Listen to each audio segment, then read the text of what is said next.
ਨਾਨਕ ਪਾਦ ਪੰਕਜ ਬੰਦਨ ਪਾਦ ਪੰਕਜ ਬੰਦਨਾ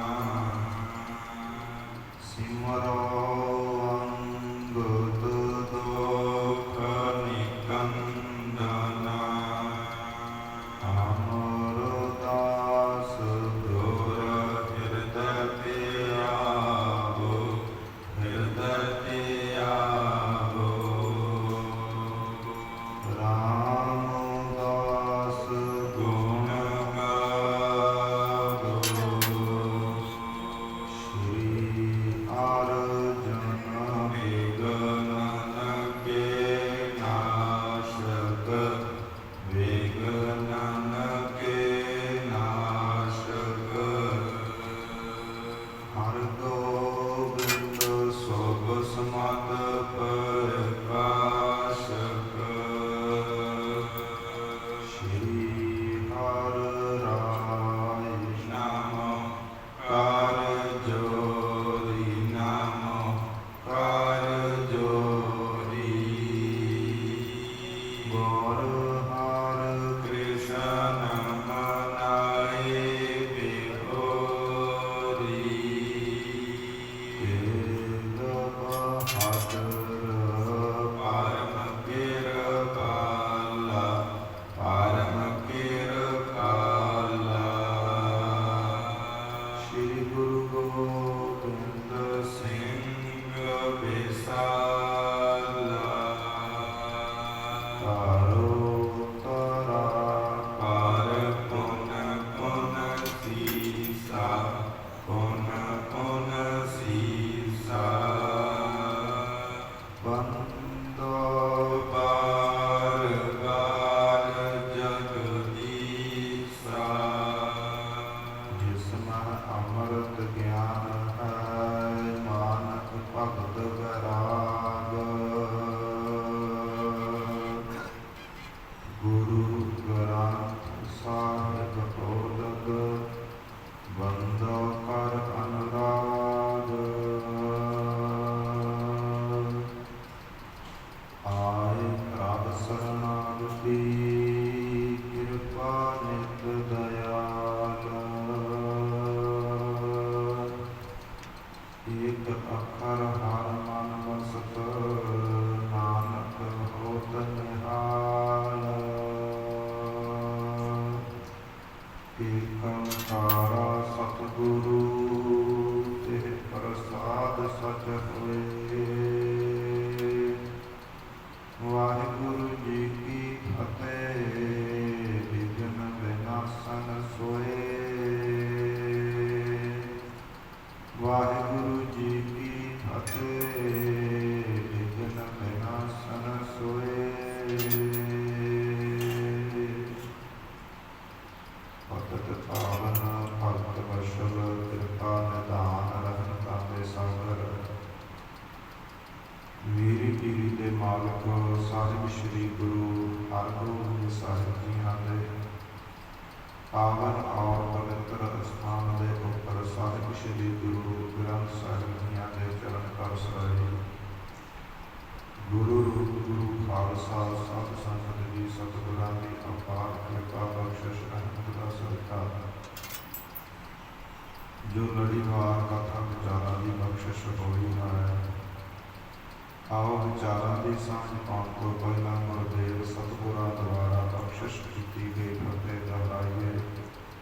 ਆਈਏ ਆਗਿਆ ਆਖੋ ਜੀ ਵਾਹਿਗੁਰੂ ਜੀ ਕਾ ਖਾਲਸਾ ਵਾਹਿਗੁਰੂ ਜੀ ਕੀ ਫਤਿਹ। ਧੰਨ ਸਾਹਿਬ ਸ੍ਰੀ ਗੁਰੂ ਨਾਨਕ ਦੇਵ ਜੀ ਮਹਾਰਾਜ ਭਾਈ ਮਰਦਾਨੇ ਦੇ ਮਨ ਦੀ ਇੱਛਾ ਪੂਰੀ ਕਰਨ ਦੀ ਬਾਬਤ ਸਤਿਗੁਰੂ ਜੀ ਮੱਕੇ ਵੱਲ ਨੂੰ ਗਏ ਹੋਏ ਨੇ ਮਹਾਰਾਜ। ਰਸਤੇ ਦੇ ਵਿੱਚ ਵਿਰਾਜੇ ਹੋਏ ਨੇ ਜਿੱਥੇ ਬੜੇ ਕਾਜੀ ਮੁੱਲਾ ਸ਼ੇਖ ਫਰੀਦ ਆਦਮ ਇਕੱਠੇ ਹੁੰਦੇ ਨੇ, ਇੱਕ ਡੇਰਾ ਕਰਦੇ ਨੇ। ਸਵੇਰ ਹੁੰਦਿਆਂ ਹੀ ਸਮੁੰਦਰ ਪਾਰ ਕਰਕੇ ਮੱਕੇ ਵੱਲ ਨੂੰ ਜਾਂਦੇ ਨੇ। ਉੱਥੋਂ ਦੀਆਂ ਕਾਜ਼ੀਆਂ ਮੁੱਲਾਂ ਨੇ ਸਤਿਗੁਰਾਂ ਦਾ ਲਿਬਾਸ ਵੇਖ ਕਰਕੇ ਬੜੇ ਸਵਾਲ ਜਵਾਬ ਦੀ ਅੱਖਾਂ ਵਿੱਚ ਆ किते सतगुरां नूं दस्तार दी बाबत, किते सतगुरां नूं चोले की बाबत सवाल जवाब कीते ने। सतगुरां ने उन्हां दे शंके निवृत्त कीते ने।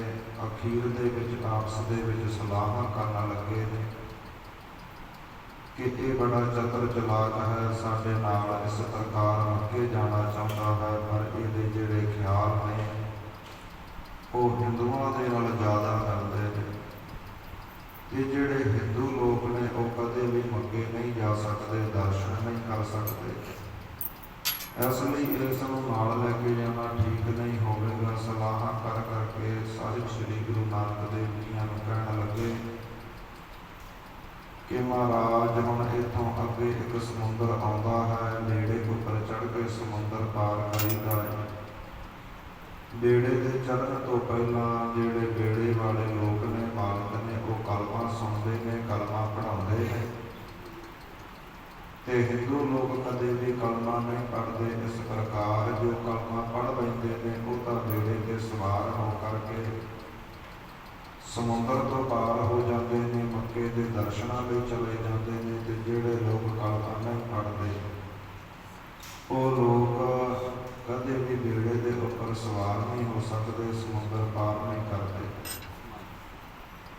इसलिए महाराज असीं आप जियां नूं नाल लैके नहीं जावांगे, आप जी कल्ले इत्थे रहो। इतने वचन कह करके वो सारे ही सवेर होंदे हन।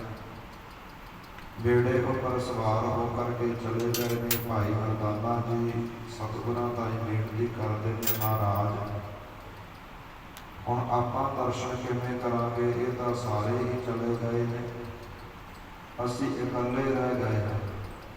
सतगुरु जी कहण लगे, भाई मरदाना जी मनुख जदों इस संसार उपर आउंदा है उदों भी कल्ला ही आउंदा है, ते जदों लोक नूं छड्ड के परलोक जांदा है ना, उदों भी उस नूं कल्ले नूं जाना पैंदा है। उदों भी उहदा कोई साथ संबंधी आसरा नहीं बनता, उदों भी कोई उहदा साथ नहीं दिंदा। इस प्रकार भाई मरदाना जी बेनतियां कर लगे, महाराज जेकर इस बार मक्के के दर्शन ना होए तो फिर पता नहीं कितना समा लग जाए। मन में बड़ी इच्छा है, इन्हां काजियां मुल्लां नूं की कहना है।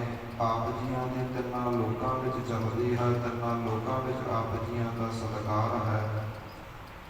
आप जी सर्व कला समर्थ हो, जो चाहो वो कर सकते हो।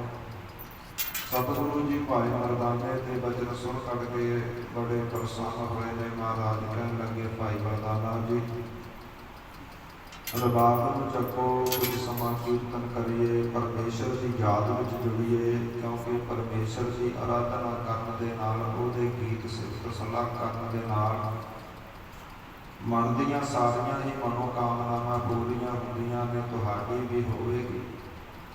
बड़ा प्रसन्न होकर के भाई मरदाने ने रबाब चक्की है। सतगुरु जी परमेश्वर के गीत गाउण लगे ने, कीर्तन करन लगे ने। कुछ घड़ियां सतगुरु जी इस प्रकार परमेश्वर विच लीन रहे ने। कीर्तन की समाप्ति, शब्द की समाप्ति हुई है। भाई मरदाना जियां ने अखां बंद करके सतगुरां नूं नमस्कार कीती है। नमस्कार करन तो बाद जदों अखां खोलियां ने ते आसे पासे सुंदर महल, माड़ियां, घर आदि नजर आए। सतगुरां नूं सवाल कीता है, महाराज हजे एक पल पहला मैं अखां झपकियां सन ते आपां होर जगह दे उपर एक बंदरगाह दे विच बैठे सी, ते हुण अखां झपक करके खोलियां ने। इन्ना सुंदर स्थान, भला आपां कित्थे आए हैं। साहिब श्री गुरु नानक देव जी कहन लगे, भाई मरदाना जी जिथों की आप जियां दे मन में इच्छा सी यात्रा करने की, आपां उत्थे पहुँच गए हैं। आपां मक्के पहुँच गए हैं, सऊदी अरब आए हैं। इस प्रकार वचन सुन करके भाई मरदाना बड़ा प्रसन्न होया। सतगुरु जी उठे ने, जिथे सारे काजी मुल्ला मक्के नूं सजदा करते ने, नमाज अदा करते ने, महाराज उन्हां दे विच जा करके बराजे ने चौंकड़ा मारिया है।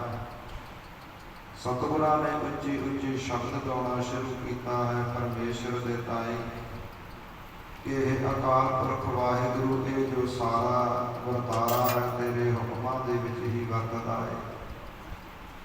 तू ही समय समय के उपर इत्थे 9 खंड 7 दीप 14 पुरियां आदਿਕ बनाए हैं। तेरे ही रजो तमो सतो गुण ने 4 भेद तू ही प्रगट करने वाला है, रचन वाला है, रचाउण वाला है। ते समय समय के अवतारां दे विच ज्ञान रूपी दीवा तू ही दिंदा रहा है। उन्हां दे हत्थां दे विच तू ही मोह आदि नूं कट्टण वाला है। ऐसी तेरी शक्ति है। ते हर एक शरीर के अंदर तेरी ही जोत विराज रही है। पर जिहड़े इत्थों के लोग ने क्यों भेदभाव एक दूजे नूं काफर कहते हैं। महाराज जिहड़ा हुण समां चल रहा है ना, यह इस्लाम धर्म का चल रहा है। अकाल पुरख वाहिगुरु ते जिहड़े हिंदू धर्म के लोग हैं उन्हां दे मंदिरां दे उपर, उन्हां दे तीर्थां दे उपर, उन्हां दी पूजा उपर इन्हां मुसलमानां वल्लों टैक्स लाए गए हैं। इदां तां उन्हां दा जीवन सफल नहीं होवेगा जेकर वो अपनी मत अनुसार पूजा नहीं करनगे, इशनान नहीं करनगे, वेद सिमरतियां नहीं पढ़नगे। सतगुरु जी सारा ही कुछ आप जियां दे हत्थां दे विच है। कृपा करो अकाल पुरख वाहिगुरु। हुण तां घर घर दे विच फारसी बोली का फैलाव हो रहा है। आप जी कृपा करके हिंदुआं दे जो हक हैं उन्हां नूं देना करो। जो मुसलमानां दी सीमा है, हद है, इन्हां नूं उन्हां दे विच रखना करो। ते परमेश्वर कहण लगा, गुरु नानक तैनूं की चाहीदा है, दूजियां वास्ते मंगदा है। साहिब श्री गुरु नानक देव जी कहन लगे, महाराज ना मैनू कोई जोग, ना जग, ना पूजा आदि कुछ भी नहीं चाहिए। मैनू तो तेरा नाम चाहिए है। वाहिगुरु वाहिगुरु नाम जप करके मैं अपना जीवन सफला करा। इस प्रकार साहिब श्री गुरु नानक देव जी महाराज अकाल पुरख वाहिगुरु वाहिगुरु कोल बेनतियां कर रहे हैं। आसे पासे दे बैठे काजी मुल्ला ने जदों इस प्रकार सतगुरां दीयां बेनतियां, सतगुरां दे बचन बिलास सुने ने बड़ा प्रसन्न होए।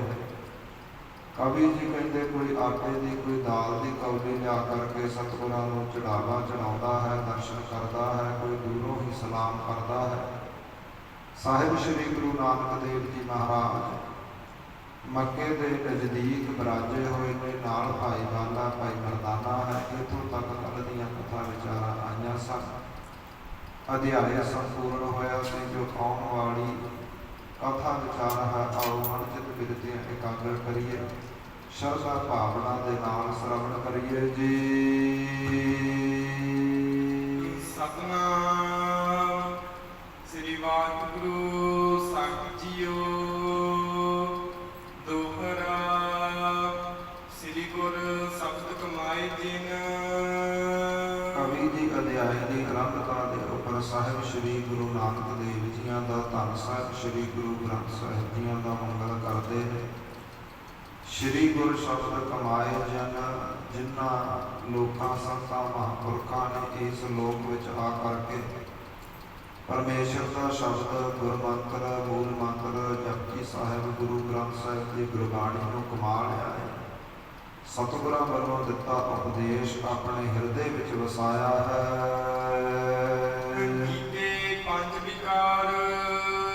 जिन्हां ने मर्यादा अंदर रह करके जीवन बतीत करना शुरू किया है ते पंजां ही विकारां काम क्रोध लोभ मोह अहंकार वर्गियां नूं जित लिया है।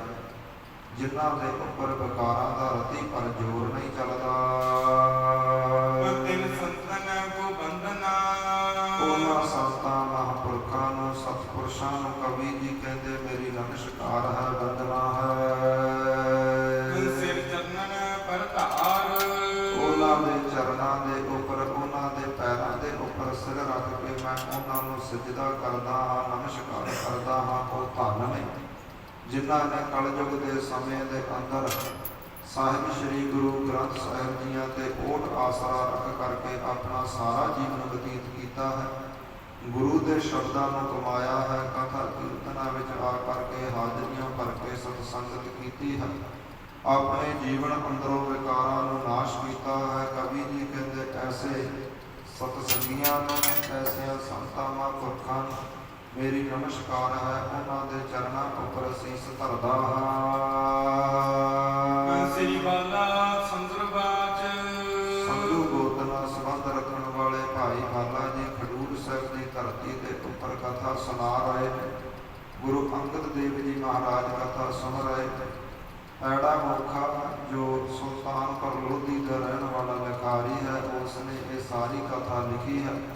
ਬਾਬਾ ਬੁੱਢਾ ਸਾਹਿਬ ਵਰਗੇ, ਗੁਰੂ ਅਮਰਦਾਸ ਜੀ ਮਹਾਰਾਜ, ਭਾਈ ਗੰਗਾ ਵਰਗੇ, ਜੀਵਾ ਵਰਗੇ, ਜੁਲਕਾ ਵਰਗੇ, ਇਹ ਸਾਰੇ ਹੀ ਸਤਸੰਗੀ ਬਣ ਕਰਕੇ, ਸਰੋਤੇ ਬਣ ਕਰਕੇ ਇਹ ਸਾਰੀ ਕਥਾ ਸੁਣ ਰਹੇ ਨੇ। ਸੁਨੋ ਗੁਰੂ ਅੰਗਦ ਜੀ ਆਗੇ ਪੁਨ ਕਥਾ ਅਬ ਕਹਿਣ ਲੱਗਾ ਹੈ ਭਾਈ ਬਾਲਾ ਜੀ, ਧੰਨ ਸਾਹਿਬ ਸ੍ਰੀ ਗੁਰੂ ਅੰਗਦ ਦੇਵ ਜੀ ਮਹਾਰਾਜ ਇਸ ਪ੍ਰਕਾਰ ਸਤਿਗੁਰਾਂ ਦਾ ਮੱਕੇ ਜਾਣਾ ਹੋਇਆ ਹੈ। ਹੁਣ ਉੱਥੇ ਕੀ ਕੌਤਕ ਕਰਾਮਾਤਾਂ ਹੁੰਦੀਆਂ ਨੇ, ਕੀ ਉੱਥੋਂ ਦਾ ਇਤਿਹਾਸ ਬਣਦਾ ਹੈ, ਸਾਰਾ ਪ੍ਰਸੰਗ ਆਪ ਜੀ ਸੁਣਨਾ ਕਰੋ। ਬੈਠੇ ਜਗਦੇਸ਼ ਕੋ ਘਟੀ ਤਹਿ ਖਾਨ ਹੈ।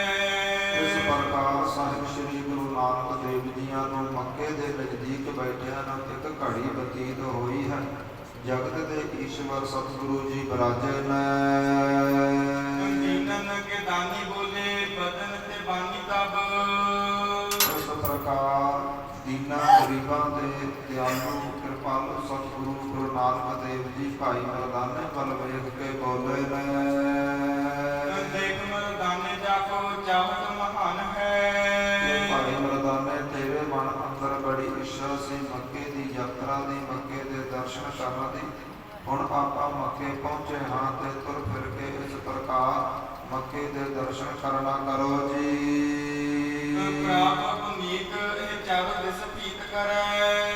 ਭਾਈ ਮਰਦਾਨਾ ਜੀ ਕਹਿਣ ਲੱਗੇ, ਮਹਾਰਾਜ ਮੱਕੇ ਦੇ ਆਸੇ ਪਾਸੇ ਚਾਰੇ ਪਾਸੇ ਬੜੀਆਂ ਵੱਡੀਆਂ ਵੱਡੀਆਂ ਕੰਧਾਂ ਹਨ।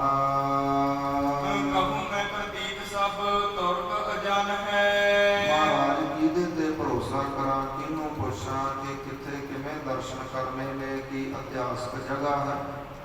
ਇਸ ਪ੍ਰਕਾਰ ਮੈਂ ਤਾਂ ਸਾਰਿਆਂ ਤੋਂ ਹੀ ਅਣਜਾਣ ਹਾਂ। ਇਹ ਜਿਹੜੇ ਤੁਰਕ ਤੁਰੇ ਫਿਰਦੇ ਨੇ, ਮੁਸਲਮਾਨ ਤੁਰੇ ਫਿਰਦੇ ਨੇ, ਮੇਰੀ ਇਹਨਾਂ ਦੇ ਨਾਲ ਕੋਈ ਜਾਣ ਪਹਿਚਾਣ ਨਹੀਂ। ਮੈਨੂੰ ਤਾਂ ਆਸੇ ਪਾਸੇ ਕੰਧਾਂ ਹੀ ਕੰਧਾਂ ਨਜ਼ਰ ਆਉਂਦੀਆਂ ਨੇ।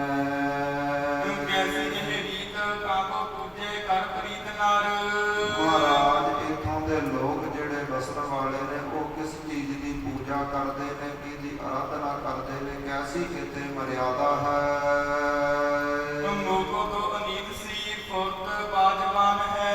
ਇਸ ਪ੍ਰਕਾਰ ਮਹਾਰਾਜ ਮੈਂ ਤਾਂ ਅਣਜਾਣ ਹਾਂ, ਆਪ ਨਹੀਂ ਜਾਣਦਾ ਕਿ ਕਿਸ ਨੂੰ ਸਜਦਾ ਕਰਦੇ ਨੇ, ਕਿਹਦੀ ਪੂਜਾ ਕਰਦੇ ਨੇ, ਕਿਸ ਨੂੰ ਜਾ ਕੇ ਪੁੱਛਾਂ। ਸਾਰਿਆਂ ਤੋਂ ਅਣਜਾਣ ਹਾਂ, ਕਿਸੇ ਨੂੰ ਜਾਣਦਾ ਨਹੀਂ। ਦੇਖੋ ਮਤ ਜਾਓ ਜੈਸੋ ਬਨਿਓ ਹੈ ਬਨਾਇਓ ਜਾਗੋ। ਇਸ ਪ੍ਰਕਾਰ ਸਾਹਿਬ ਸ੍ਰੀ ਗੁਰੂ ਨਾਨਕ ਦੇਵ ਜੀ ਕਹਿਣ ਲੱਗੇ, ਭਾਈ ਮਰਦਾਨਾ ਜੀ ਮੱਕੇ ਦੇ ਨਜ਼ਦੀਕ ਜਾ ਕਰਕੇ ਵੇਖੋ ਕਿੰਨੀ ਸੁੰਦਰ ਬਨਾਵਟ ਬਣੀ ਹੈ। ਜਾ ਕਰਕੇ ਵੇਖਣਾ ਕਰੋ ਕਿ ਉਸ ਮੰਦਰ ਦੇ ਅੰਦਰ, ਮੱਕੇ ਦੇ ਅੰਦਰ ਕਿਸ ਦੀ ਪੂਜਾ ਹੁੰਦੀ ਹੈ।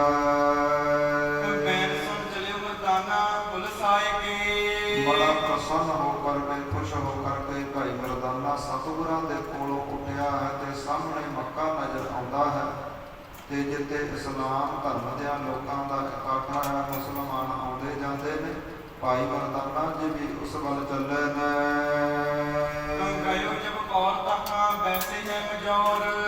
ਜਦੋਂ ਭਾਈ ਮਰਦਾਨਾ ਜੀ ਇਸ ਪ੍ਰਕਾਰ ਮੱਕੇ ਦੇ ਸਾਹਮਣੇ ਪਹੁੰਚੇ ਨੇ ਤੇ ਜਿਹੜੇ ਉੱਥੋਂ ਦੇ ਪੁਜਾਰੀ ਲੋਕ ਨੇ, ਆਪਾਂ ਪੁਜਾਰੀ ਕਹਿ ਦਿੰਦੇ ਹਾਂ ਪਰ ਇਸਲਾਮ ਧਰਮ ਅੰਦਰ ਮਜੌਰ ਕਿਹਾ ਜਾਂਦਾ ਹੈ। ਇਸ ਪ੍ਰਕਾਰ ਜਿਹੜੇ ਉਹ ਮੰਦਰ ਦੇ ਮੱਕੇ ਦੇ ਪੁਜਾਰੀ ਹਨ, ਉਹ ਲੋਕ ਸਾਹਮਣੇ ਬੈਠੇ ਨੇ।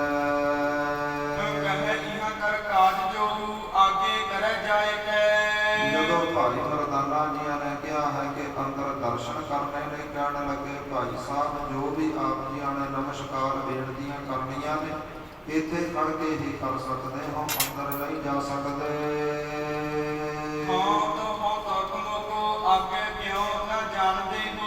ਇਸ ਪ੍ਰਕਾਰ ਭਾਈ ਮਰਦਾਨਾ ਜੀ ਕਹਿਣ ਲੱਗੇ, ਮੈਂ ਇੱਕ ਮੁਸਲਮਾਨ ਹਾਂ, ਮੁਸਲਮਾਨ ਮੇਰੀ ਬਰਾਦਰੀ ਹੈ।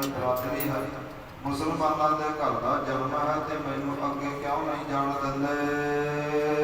ਦਸ ਬਰਸ ਹੱਟ ਆਪ ਸੁਖ ਪਾਏ ਗਏ। ਤੇ ਮੈਂ ਛੇਤੀ ਦੇ ਨਾਲ ਅੰਦਰ ਦਰਸ਼ਨ ਕਰਕੇ ਅੰਦਰ ਚੰਗੀ ਤਰ੍ਹਾਂ ਵੇਖ ਕੇ ਦਰਸ਼ਨ ਕਰਕੇ ਛੇਤੀ ਵਾਪਸ ਆਵਾਂਗਾ। ਦੇਖਣ ਰਜਾਏ ਨਹੀਂ ਹਮ ਹੁੰਦੇ ਜਾਈ ਰਹਾ। ਕਹਿਣ ਲੱਗੇ ਕਿ ਏਦਾਂ ਵੇਖਣ ਦੀ ਅੱਗੇ ਆਗਿਆ ਨਹੀਂ, ਕੋਈ ਵੀ ਆ ਕੇ ਅੰਦਰ ਦਰਸ਼ਨ ਨਹੀਂ ਕਰ ਸਕਦਾ। ਇਸ ਪ੍ਰਕਾਰ ਜੇਕਰ ਤੁਸੀਂ ਅੱਗੇ ਜਾਣਾ ਚਾਹੁੰਦੇ ਹੋ, ਆਖੇ ਦੋ ਬਾਂਧੇ ਕਰ ਬੰਦੇ ਸਿਸ ਨਾਈ ਗਏ। ਕਹਿੰਦੇ ਫਿਰ ਭਾਈ ਮਰਦਾਨਾ ਜੀ ਤੁਹਾਡੀਆਂ ਦੋਨੋਂ ਹੀ ਅੱਖਾਂ ਬੰਨ੍ਹ ਦਿੰਦੇ ਹਾਂ ਇੱਕ ਵਸਤਰ ਕੱਪੜੇ ਦੇ ਨਾਲ। ਅੰਦਰ ਚਲੇ ਜਾਇਓ, ਨਮਸਕਾਰ ਕਰਿਓ, ਵਾਪਸ ਆ ਜਾਇਓ। ਖੁੱਲੀਆਂ ਅੱਖਾਂ ਦੇ ਨਾਲ ਅੰਦਰ ਨਹੀਂ ਜਾ ਸਕਦੇ, ਇੱਥੋਂ ਦੀ ਮਰਿਆਦਾ ਨਹੀਂ ਹੈ। ਐਸੇ ਸੁਣ ਬੈਨ ਮਰਜਾਨੋ ਹਟ ਆਇਓ ਟੈਗ। ਜਦੋਂ ਭਾਈ ਮਰਦਾਨੇ ਤਾਂ ਕਿਹਾ ਹੈ ਕਿ ਤੇਰੀਆਂ ਅੱਖਾਂ ਬੰਨ੍ਹ ਦਿੰਦੇ ਹਾਂ, ਫਿਰ ਜਾ ਕੇ ਨਮਸਕਾਰ ਕਰਨ ਲਈ ਸੀਸ ਨਵਾ ਲਈ। ਭਾਈ ਮਰਦਾਨਾ ਜੀ ਪਿੱਛੇ ਮੁੜੇ ਨੇ, ਸਤਿਗੁਰਾਂ ਵੱਲ ਆਏ ਨੇ। ਗੁਰੂ ਮੁਸਕਾਨੇ ਮਰਦਾਨੇ ਦੇਖਿਓ ਥਾਨ ਕੋ। ਵਾਪਸ ਮੁੜਿਆ ਆਉਂਦਾ ਵੇਖ ਕਰਕੇ ਭਾਈ ਮਰਦਾਨਾ ਜੀ ਨੂੰ ਧੰਨ ਸਾਹਿਬ ਸ੍ਰੀ ਗੁਰੂ ਨਾਨਕ ਦੇਵ ਜੀ ਹੱਸਣ ਲੱਗੇ ਨੇ, ਪੁੱਛਣ ਲੱਗੇ ਨੇ। ਕਹੇ ਨਹੀਂ ਜਾਣਦੇ ਕੈਸੇ ਦੇਖ ਜਾਏ ਤਹਾਂ।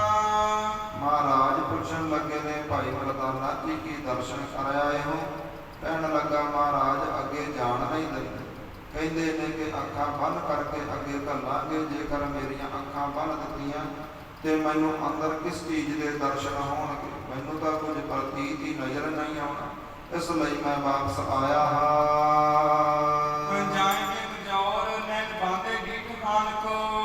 ਇਸ ਪ੍ਰਕਾਰ ਜਿਹੜੇ ਉੱਥੋਂ ਦੇ ਪੁਜਾਰੀ ਲੋਕ ਸਨ, ਉਹਨਾਂ ਨੂੰ ਜਾ ਕੇ ਜਦੋਂ ਮੈਂ ਪੁੱਛਿਆ ਕਿ ਅੰਦਰ ਦਰਸ਼ਨ ਕਰਨੇ ਨੇ, ਤੇ ਉਹਨਾਂ ਨੇ ਕਿਹਾ ਇਹ ਤੇਰੀਆਂ ਅੱਖਾਂ ਬੰਨ੍ਹ ਦੇਵਾਂਗੇ। ਸੰਗ ਤੁਮ ਆਏ ਬਿਨਾਂ ਦੇਖੇ ਇਹ ਜਾਵੇ ਅਬ। ਮਹਾਰਾਜ ਮੈਂ ਆਪ ਜੀਆਂ ਦੇ ਨਾਲ ਆਪ ਜੀਆਂ ਦੀ ਕਿਰਪਾ ਸਦਕਾ ਇਸ ਮੱਕੇ ਦੇ ਵਿੱਚ ਆਇਆ ਹਾਂ। ਜੇਕਰ ਇਸ ਨੂੰ ਵੇਖੇ ਬਿਨਾਂ ਮੁੜ ਗਿਆ ਤੇ ਮੇਰੇ ਮਨ ਅੰਦਰ ਬੜਾ ਦੁੱਖ ਰਹੇਗਾ ਕਿ ਮੈਂ ਦਰਸ਼ਨ ਨਹੀਂ ਕੀਤੇ। ਇਸ ਲਈ ਮੇਰੇ ਇਹ ਦਰਸ਼ਨਾਂ ਦੀ ਇੱਛਾ ਪੂਰਨ ਕਰੋ ਜੀ। ਰਹੇ ਪਛਤਾਵ ਭੇਦ ਹੋਏ ਗਲ ਖਾਨ ਕੋ। ਮਹਾਰਾਜ ਮੇਰੇ ਮਨ ਅੰਦਰ ਬੜਾ ਦੁੱਖ ਰਹੇਗਾ, ਹਮੇਸ਼ਾ ਪਛਤਾਵਾ ਰਹੇਗਾ।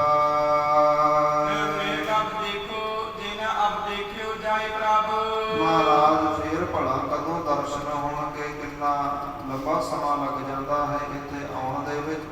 ਸਤਿਗੁਰੂ ਜੀ ਜੇਕਰ ਇਸ ਵਾਰ ਮੱਕੇ ਦੇ ਅੰਦਰੋਂ ਦਰਸ਼ਨ ਨਾ ਹੋਏ, ਫਿਰ ਮੈਨੂੰ ਲੱਗਦਾ ਹੈ ਜ਼ਿੰਦਗੀ ਭਰ ਮਨ ਵਿੱਚ ਪਛਤਾਵਾ ਰਹੇਗਾ ਕਿ ਮੱਕੇ ਤਾਂ ਮੈਂ ਗਿਆ ਸੀ ਪਰ ਦਰਸ਼ਨ ਨਹੀਂ ਹੋਏ।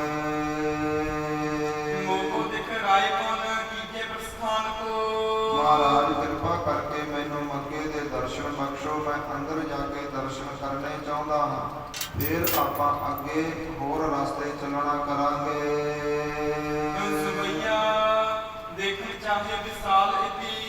ਇਸ ਪ੍ਰਕਾਰ ਬੜੇ ਮਨ ਵਿੱਚ ਇੱਛਾ ਹੈ ਭਾਈ ਮਰਦਾਨੇ ਦੇ ਮੱਕੇ ਨੂੰ ਵੇਖਣ ਦੀ। ਤੇ ਮਹਾਰਾਜ ਕਹਿਣ ਲੱਗੇ ਭਾਈ ਮਰਦਾਨਾ ਜੀ ਹੁਣ ਤੁਸੀਂ ਚਲੇ ਜਾਓ, ਅੰਦਰ ਜਾ ਕੇ ਦਰਸ਼ਨ ਕਰੋ। ਜਿਹੜੇ ਉਥੋਂ ਦੇ ਪੁਜਾਰੀ ਲੋਕ ਨੇ, ਮਜੌਰ ਲੋਕ ਖੜੇ ਨੇ, ਉਹ ਆਪ ਜੀਆਂ ਨੂੰ ਵੇਖ ਨਹੀਂ ਸਕਣਗੇ, ਅੰਨੇ ਹੋ ਜਾਣਗੇ। ਪਰ ਆਪ ਜੀ ਅੰਦਰ ਜਾ ਕੇ ਸਭ ਦਰਸ਼ਨ ਕਰ ਸਕਦੇ ਹੋ।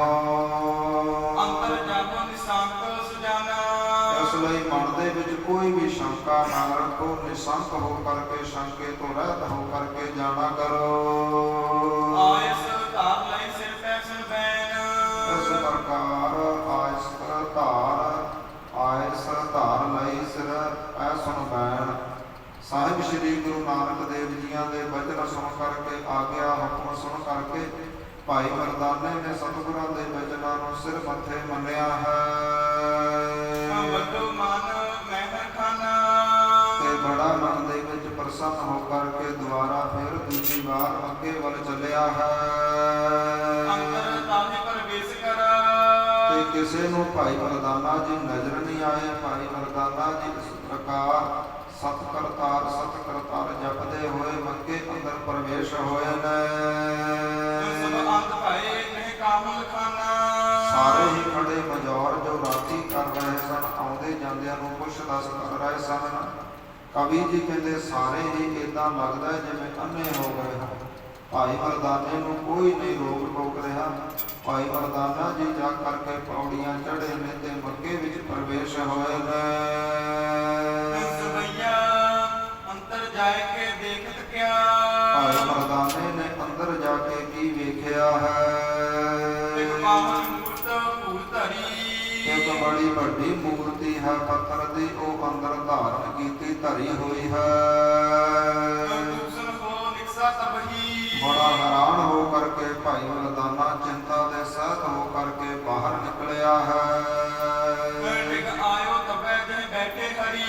ਜਿੱਥੇ ਸਾਹਿਬ ਸ੍ਰੀ ਗੁਰੂ ਨਾਨਕ ਦੇਵ ਜੀ ਬਿਰਾਜੇ ਹੋਏ ਸਨ, ਪਰਮੇਸ਼ਰ ਰੂਪ ਉੱਥੇ ਆ ਬੈਠਾ ਹੈ। ਮਨ ਕੋ ਜੋ ਮਨੋਰਥ। ਇਸ ਪ੍ਰਕਾਰ ਬੜੇ ਸੰਕਲਪ ਬੜੇ ਪੁਰਨੇ ਮਨ ਵਿੱਚ ਉੱਠੇ ਨੇ। ਅੰਦਰ ਮੂਰਤੀ ਨੂੰ ਵੇਖ ਕਰਕੇ ਭਾਈ ਮਰਦਾਨੇ ਨੇ ਆ ਪੁੱਛਿਆ ਹੈ। ਕਹਿਣ ਲੱਗਾ, ਮਹਾਰਾਜ ਜੋ ਤੁਸੀਂ ਮੇਰੇ ਮਨ ਦੀ ਇੱਛਾ ਪੂਰੀ ਕੀਤੀ ਹੈ। ਮਹਾਰਾਜ ਮੈਂ ਅੰਦਰ ਜਾ ਕੇ ਕੀ ਵੇਖਿਆ ਹੈ ਤੁਹਾਨੂੰ ਦੱਸਦਾ ਹਾਂ।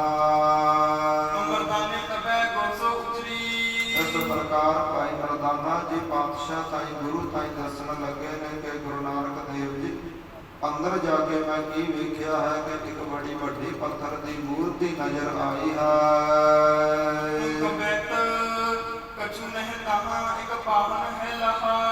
ਮਹਾਰਾਜ ਅੰਦਰ ਹੋਰ ਤਾਂ ਕੁਝ ਵੀ ਨਹੀਂ, ਮੈਨੂੰ ਲੱਗਦਾ ਸੀ ਕਿ ਅੰਦਰ ਪਤਾ ਨਹੀਂ ਕੀ ਹੋਵੇਗਾ। ਅੰਦਰ ਤਾਂ ਸਿਰਫ ਇੱਕ ਪੱਥਰ ਦੀ ਮੂਰਤੀ ਹੈ।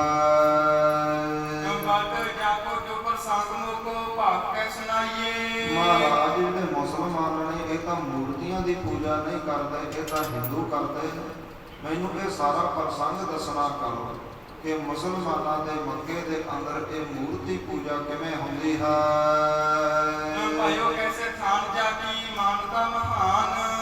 ਮਹਾਰਾਜ ਕਿਸ ਪ੍ਰਕਾਰ ਇਹ ਮੂਰਤੀ ਮੱਕੇ ਦੇ ਅੰਦਰ ਹੈ ਤੇ ਮੱਕੇ ਦੀ ਇੰਨੀ ਮਹਾਨਤਾ ਕਿਵੇਂ ਹੈ।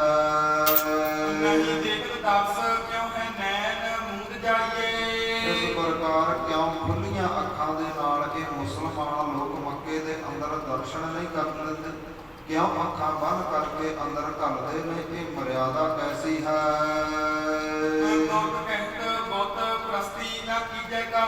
ਇਸ ਪ੍ਰਕਾਰ ਮੈਂ ਤੁਰਕਾਂ ਦੇ ਮੂੰਹੋਂ ਮੁਸਲਮਾਨਾਂ ਦੇ ਮੂੰਹੋਂ ਅੱਜ ਤੱਕ ਇਹੀ ਸੁਣਿਆ ਹੈ ਕਿ ਜਿਹੜੇ ਦੇਵੀ ਦੇਵਤੇ ਨੇ ਜਾਂ ਮੂਰਤੀ ਪੂਜਾ ਹੈ, ਇਹਨਾਂ ਦੀ ਪੂਜਾ ਨਹੀਂ ਕਰਨੀ ਚਾਹੀਦੀ।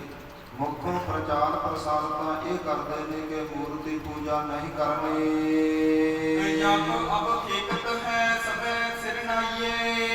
ਮਹਾਰਾਜ ਅੰਦਰ ਤਾਂ ਮੂਰਤੀ ਹੈ ਤੇ ਅੰਦਰ ਜਾ ਕਰਕੇ ਸਾਰੇ ਹੀ ਮੁਸਲਮਾਨ ਫਿਰ ਸਿਰ ਕਿਉਂ ਨਵਾਉਂਦੇ ਨੇ?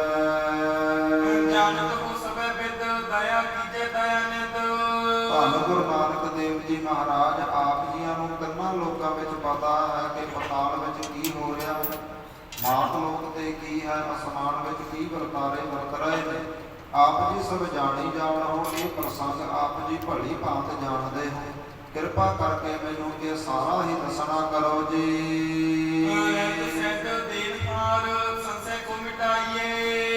ਰਿੱਧੀਆਂ ਸਿੱਧੀਆਂ ਦੇ ਮਾਲਕ, ਰਿੱਧੀਆਂ ਸਿੱਧੀਆਂ ਦੇਣ ਵਾਲੇ ਸਤਿਗੁਰੂ ਜੀ, ਮੇਰਾ ਇਹ ਸ਼ੰਕਾ ਦੂਰ ਕਰੋ। ਜਿਹੜੇ ਇਸਲਾਮੀ ਲੋਕ ਮੂਰਤੀ ਪੂਜਾ ਦਾ ਖੰਡਨ ਕਰਦੇ ਨੇ, ਵਿਰੋਧ ਕਰਦੇ ਨੇ ਤੇ ਮੱਕੇ ਦੇ ਅੰਦਰ ਮੂਰਤੀ ਹੈ ਉਹਦੀ ਪੂਜਾ ਕਰਦੇ ਨੇ, ਇਹ ਕੀ ਸਾਰਾ ਵਰਤਾਰਾ ਵਰਤ ਰਿਹਾ ਹੈ? ਮੈਨੂੰ ਦੱਸਣਾ ਕਰੋ ਜੀ।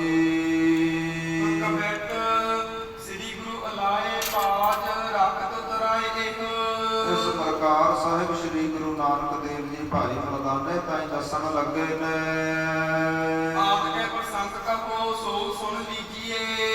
ਭਾਈ ਮਰਦਾਨਾ ਜੀ ਮੈਂ ਆਪ ਜੀਆਂ ਨੂੰ ਦੱਸਦਾ ਹਾਂ ਕਿਵੇਂ ਇਸ ਮੱਕੇ ਦੀ ਸਥਾਪਨਾ ਹੋਈ। ਜਿਹੜੀ ਅੰਦਰ ਮੂਰਤੀ ਉਹ ਕਿਸ ਦੀ ਹੈ ਸੁਣਨਾ ਕਰੋ।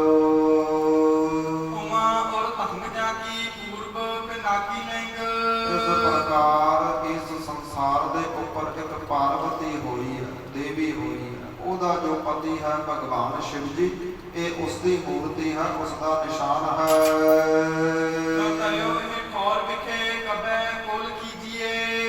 ਕਦੋਂ ਦਾ ਸ਼ਿਵ ਜੀ ਭਗਵਾਨ ਦਾ ਜੋ ਇਹ ਸ਼ਿਵਲਿੰਗ ਹੈ ਨਾ, ਇਹ ਕਦੋਂ ਦਾ ਮੱਕੇ ਦੇ ਅੰਦਰ ਟਿਕਿਆ ਹੋਇਆ ਹੈ, ਕਦੋਂ ਇਸ ਮੱਕੇ ਦੀ ਉਸਾਰੀ ਹੋਈ ਹੈ, ਇਹ ਸਾਰਾ ਦੱਸਦੇ ਹਾਂ। ਮੰਦਰ ਨ ਕੋਈਹਾਂ ਤੇ ਧਿਆਨ ਮਾਹੇ। ਭਾਈ ਮਰਦਾਨਾ ਜੀ, ਪਹਿਲਾਂ ਇੱਥੇ ਕੋਈ ਮੰਦਰ ਨਹੀਂ ਸੀ, ਕੋਈ ਮਸੀਤ ਨਹੀਂ ਸੀ, ਕੁਝ ਵੀ ਨਹੀਂ ਸੀ। ਉਦਿਆਨ ਜੰਗਲ ਹੀ ਜੰਗਲ, ਉਜਾੜ ਹੀ ਉਜਾੜ ਸੀ। ਬਨਿਓ ਜੈਸੇ ਸਾਸ ਬਨਿਓ ਜੈਸੇ ਥਾਨ ਤੈਸੋ ਉਤਰਿਓ ਸੁਨੀਜੀਏ। ਤੇ ਕਿਵੇਂ ਇੱਥੇ ਮੂਰਤੀ ਆਈ, ਕਿਵੇਂ ਇੱਥੇ ਮਕੜਾ ਬਣਿਆ, ਕਿਵੇਂ ਹੁਣ ਇਹ ਉਹਦੀ ਪੂਜਾ ਕਰਦੇ ਨੇ, ਇਹ ਸੁਣਨਾ ਕਰੋ। ਪਾਇਓ ਇਸ ਦੇਸ਼ ਵਿੱਚ ਫਨਕਾਰ ਧੂਪ ਏਕ। ਇੱਥੋਂ ਦਾ ਇੱਕ ਰਾਜਾ ਸੀ ਸਾਊਦੀ ਅਰਬ ਦਾ, ਜਿਹੜਾ ਬੜਾ ਹੀ ਜ਼ਾਲਮ ਸੀ, ਖੂਨਖਾਰ ਸੀ, ਬੜਾ ਤਕੜਾ, ਬੜੀ ਸ਼ਕਤੀ ਵਾਲਾ ਕਹਿ ਲਈਏ, ਬੜੇ ਪ੍ਰਤਾਪ ਵਾਲਾ ਜਿਹੜਾ ਜ਼ਾਲਮ ਰਾਜਾ ਸੀ।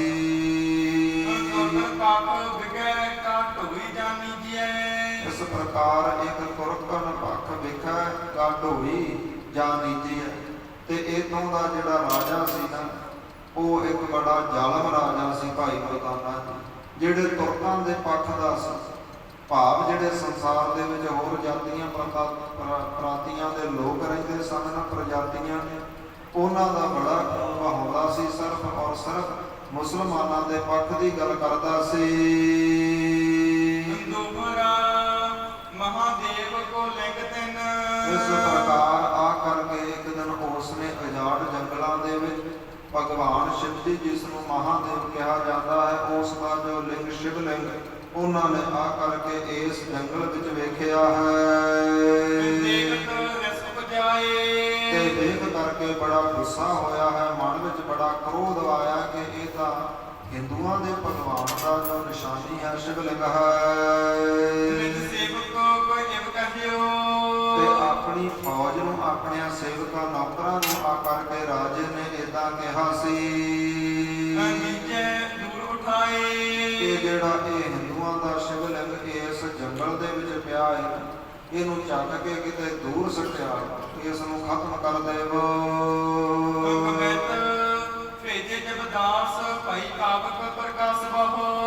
ਜਾ ਕਰਕੇ ਜਦੋਂ ਰਾਜੇ ਦੇ ਸੇਵਕਾਂ ਨੇ ਉਸ ਸ਼ਿਵਲਿੰਗ ਨੂੰ ਹੱਥ ਪਾਇਆ ਹੈ, ਚੱਕਣ ਲੱਗੇ ਨੇ, ਤੇ ਚਾਰੇ ਹੀ ਪਾਸੇ ਅੱਗ ਪ੍ਰਗਟ ਹੋਈ ਹੈ, ਅੱਗ ਮੱਚੀ ਹੈ।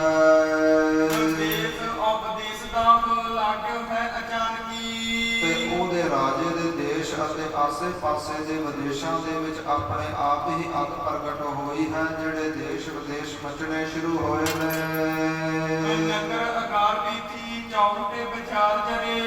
ਤੇ ਰਾਜਾ ਹੈ, ਉਹਦੇ ਆਪਣਾ ਨਗਰ ਵੀ, ਜਿਹੜੇ ਚਰਸਤੇ ਸਨ, ਜੋ ਗਲੀਆਂ ਸਨ, ਸਾਰਿਆਂ ਵਿੱਚ ਅੱਗ ਲੱਗੀ ਹੈ।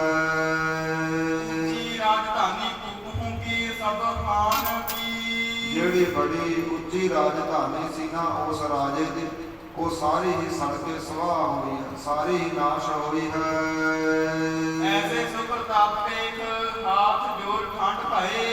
ਤੇ ਜਦੋਂ ਰਾਜੇ ਨੇ ਐਸਾ ਤੇਜ ਪ੍ਰਤਾਪ ਵੇਖਿਆ ਹੈ, ਉਸ ਸ਼ਿਵਲਿੰਗ ਦੀ ਐਸੀ ਸ਼ਕਤੀ ਵੇਖੀ ਹੈ, ਦੌੜ ਕਰਕੇ ਸ਼ਿਵਲਿੰਗ ਦੇ ਪਾਸ ਗਿਆ ਹੈ, ਹੱਥ ਜੋੜੇ ਨੇ।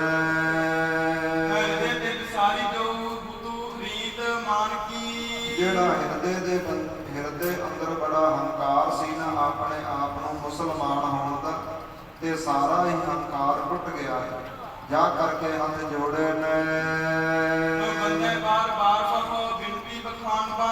ਇਸ ਪ੍ਰਕਾਰ ਬਾਰ-ਬਾਰ ਸ਼ਿਵਲਿੰਗ ਦੇ ਮੂਹਰੇ ਗੋਡੇ ਟੇਕੇ ਨੇ, ਬੇਨਤੀਆਂ ਕਰਨ ਲੱਗਾ ਹੈ, ਭੁੱਲਾਂ ਬਖਸ਼ਾਉਂਦਾ ਹੈ। ਇਸ ਪ੍ਰਕਾਰ ਛੇਤੀ ਦੇ ਨਾਲ ਵਾਪਸ ਆਇਆ ਹੈ, ਤੇ ਆ ਕਰਕੇ ਹੁਕਮ ਕੀਤੇ ਨੇ।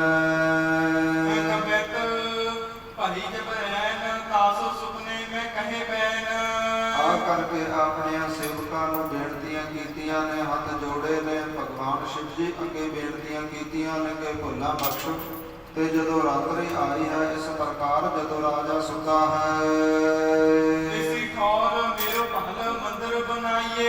ਤੇ ਸੁਪਨੇ ਵਿੱਚ ਉਸ ਤੁਰਕ ਰਾਜੇ ਦੇ ਭਗਵਾਨ ਸ਼ਿਵ ਜੀ ਆਏ ਨੇ। ਉਹਨਾਂ ਨੇ ਆ ਕਰਕੇ ਭਜਨ ਕੀਤੇ ਨੇ ਕਿ ਹੈ ਰਾਜਾ, ਤੇਰੇ ਮਨ ਦੇ ਅੰਦਰ ਬੜੀ ਦਵੈਸ਼ ਭਾਵਨਾ ਹੈ, ਬੜੀ ਈਰਖਾ ਕਰਦਾ ਹੈ ਹੋਰਾਂ ਨਾਲ।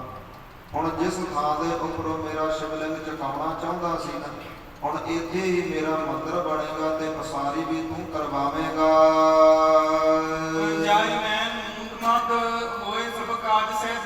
ਇਸ ਪ੍ਰਕਾਰ ਜਿਹੜੇ ਤੇਰੇ ਧਰਮ ਦੇ ਲੋਕ ਨੇ ਨਾ ਅੱਖਾਂ ਬੰਨ੍ਹ ਕੇ ਜਾਣਗੇ, ਅੱਖਾਂ ਬੰਨ੍ਹ ਕੇ ਮੇਰੇ ਦਰਸ਼ਨ ਕਰਨਗੇ ਤੇ ਉਹਨਾਂ ਦੇ ਸਾਰੇ ਹੀ ਕਾਰਜ ਸਿੱਧ ਹੋਣਗੇ ਜੀ। ਕਰੋ ਜਿਨਾ ਐਸੀ ਬਿਦ ਵੱਡੋ ਦੁਖ ਪਾਈਏ।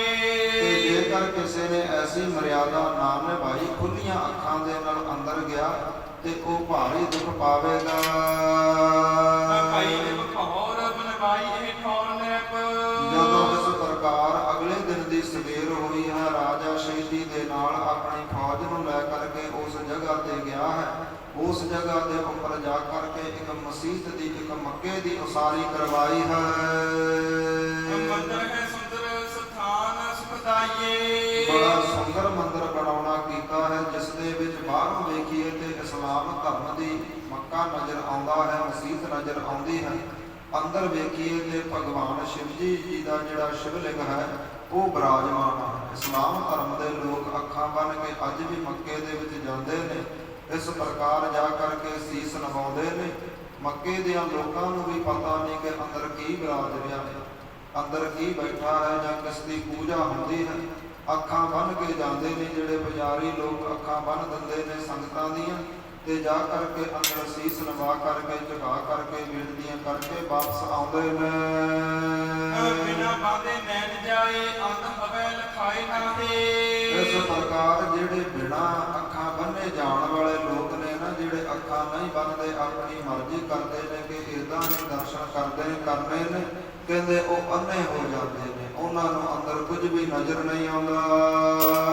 ਆਪ ਦੀ ਸਥਾਪਨਾ ਕੋ ਕੀਨ ਇਹ ਗਾਈਏ। ਇਸ ਪ੍ਰਕਾਰ ਭਾਈ ਮਰਦਾਨਾ ਜੀ ਇਹ ਉਹਨਾਂ ਸਮਿਆਂ ਦਾ ਵਰਤਾਂਤ ਚੱਲਿਆ ਆਉਂਦਾ ਹੈ, ਅੱਜ ਵੀ ਲੋਕਾਂ ਵਿੱਚ ਪ੍ਰਚਲਿਤ ਹੈ। ਹੈ ਬਲਵਾਨ ਮਹੇਸ਼ ਵੱਡੋ। ਮਹਾਰਾਜ ਕਹਿਣ ਲੱਗੇ ਕਿ ਭਾਈ ਮਰਦਾਨਾ ਜੀ ਜਿਹੜੇ ਭਗਵਾਨ ਸ਼ਿਵ ਜੀ ਨੇ ਨਾ, ਉਹਨਾਂ ਦਾ ਵੀ ਬੜਾ ਜਪ ਤਪ ਹੈ, ਬੜਾ ਤੇਜ ਪ੍ਰਤਾਪ ਹੈ। ਬਲਵਾਏ ਭਲੋ ਇਹ ਥਾਨ ਮਹਾਨਾ। ਦੇਖੋ ਕਿੱਡੀ ਸ਼ਕਤੀ ਦਾ ਮਾਲਕ ਹੈ। ਇੱਕ ਤੁਰਕ ਰਾਜੇ ਦੇ ਹੱਥੋਂ ਆਪਣਾ ਮੰਦਰ ਆਪਣੇ ਜ਼ੋਰ ਨਾਲ ਬਣਵਾ ਗਿਆ ਹੈ। ਅੰਦਰ ਮੱਜਨ ਤਾਹੇ ਕਰਾਵਤ।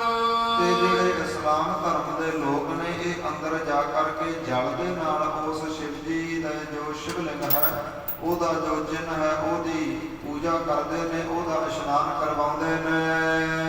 ਆਵਤ ਬਾਹਰ ਨੀਰ ਢਰਾਨਾ। ਤੇ ਜਿਸ ਦੇ ਨਾਲ ਸ਼ਿਵ ਜੀ ਦੇ ਸ਼ਿਵਲਿੰਗ ਦਾ ਇਸ਼ਨਾਨ ਕਰਾਉਂਦੇ ਨੇ, ਜਦੋਂ ਪਾਣੀ ਉਹ ਢਲ ਕਰਕੇ ਇਸ ਪ੍ਰਕਾਰ ਮੱਕੇ ਤੋਂ ਬਾਹਰ ਆਉਂਦਾ ਹੈ ਤੇ ਚੁਲੀਆਂ ਭਰਦੇ ਨੇ, ਬੁੱਕਾਂ ਦੇ ਵਿੱਚ ਭਰ ਕਰਕੇ ਉਸ ਜਲ ਨੂੰ ਆਪਣੀ ਹਜ ਕਰਦੇ ਨੇ, ਨਮਾਜ਼ ਅਦਾ ਕਰਦੇ ਨੇ। ਤੇ ਇਹ ਮੱਕੇ ਦੇ ਲੋਕ ਜਾਣਦੇ ਨੇ ਕਿ ਏਦਾਂ ਮਰਿਆਦਾ ਨਿਭਾਉਣ ਦੇ ਨਾਲ ਜਿਹੜੇ ਜੀਵਨ ਦੇ ਦੁੱਖ ਕਲੇਸ਼ ਨੇ ਸਾਰੇ ਹੀ ਨਾਸ਼ ਹੁੰਦੇ ਨੇ। ਇਸ ਪ੍ਰਕਾਰ ਸਾਰੀਆਂ ਗੱਲਾਂ, ਸਾਰਾ ਵਰਤਾਂਤ ਪ੍ਰਸੰਨ ਸਤਿਗੁਰਾਂ ਦੇ ਮੁਖੋਂ ਸੁਣ ਕਰਕੇ ਭਾਈ ਮਰਦਾਨਾ ਜੀ ਤੇ ਸਤਿਗੁਰਾਂ ਨੂੰ ਭਾਈ ਮਰਦਾਨਾ ਜੀ ਕਹਿਣ ਲੱਗੇ ਨੇ,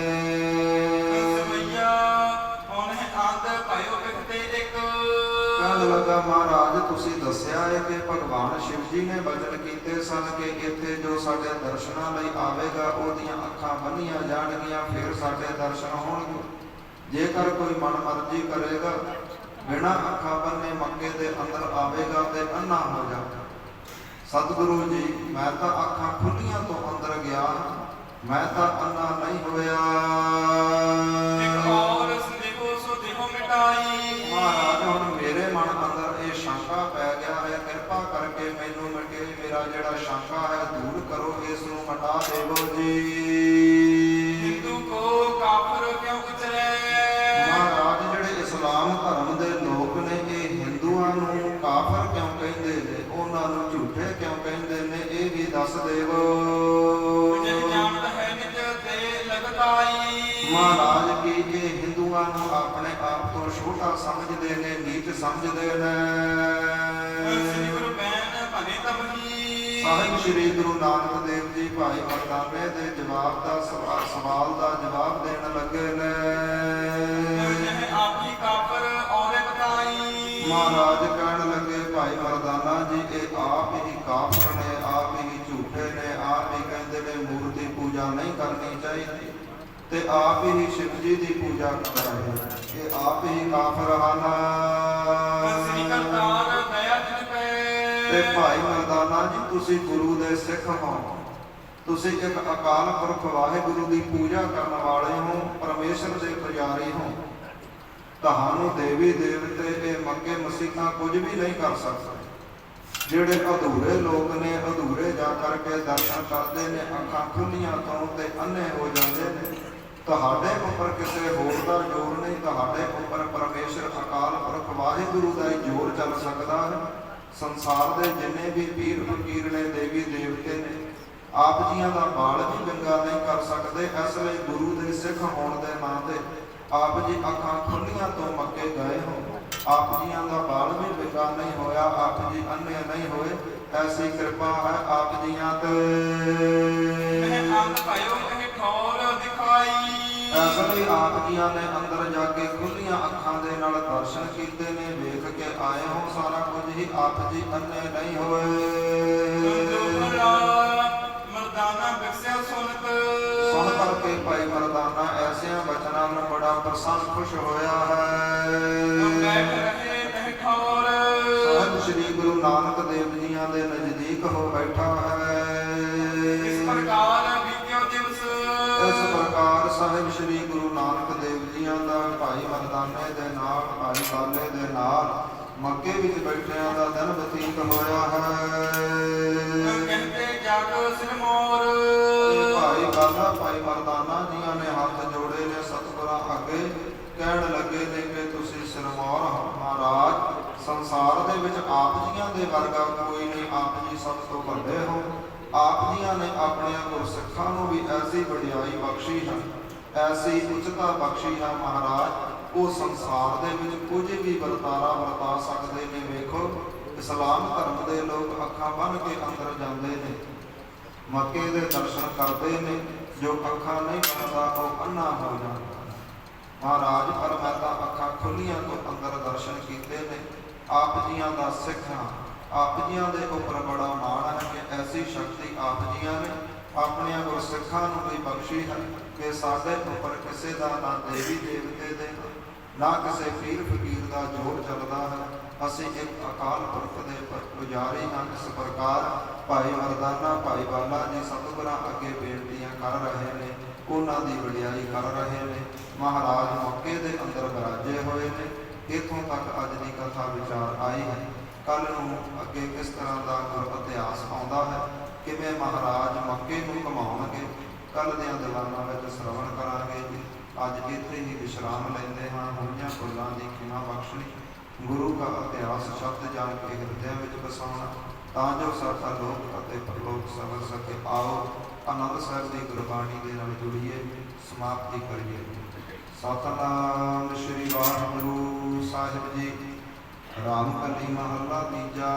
ਆਨੰਦ ਇੱਕ ਓੰਕਾਰ ਸਤਿਗੁਰ ਪ੍ਰਸਾਦ।